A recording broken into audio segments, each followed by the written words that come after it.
I became interested in Mexican art through my friendship with Juan Soriano, whom I first met in Paris.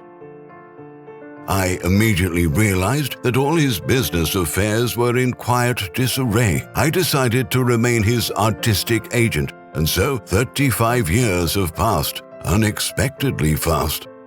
We visited this place together when it was considerably neglected. Wild and beautiful, Juan liked it very much. After his death, I bought the property, and I was convinced to dedicate this place to Juan Soriano's memory.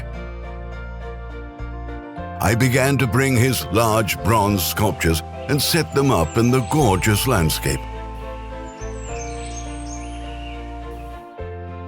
I have many different art objects that are not directly related to each other. Some wooden religious statues, a table made from old railway sleepers. There are a few paintings and engravings.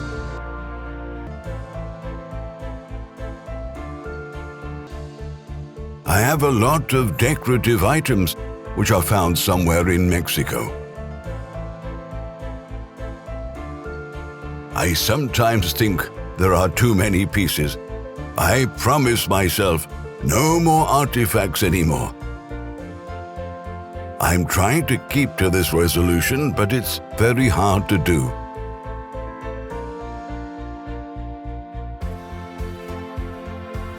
The second floor was previously an attic. Now we have a few amazing rooms. Every object has found its place and looks simply great.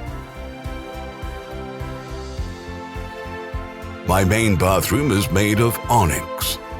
When illuminated from the opposite side, onyx seems really to come alive.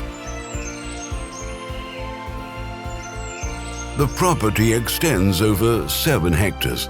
There are 2 large ponds, one of which is fed by a spring. I wanted to preserve the natural beauty without artifice. When I first saw it, the property was in a very bad condition. It had been partly damaged during the war, but the 19th century buildings were clearly worthy of restoration.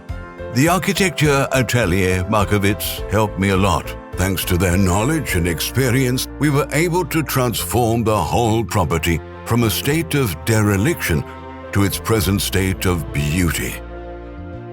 We have made an art gallery from 2 of the original barns where Mexican artists present their works.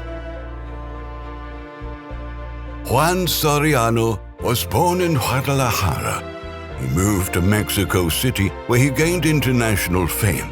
He had over 120 exhibitions in the USA, Canada, and Europe.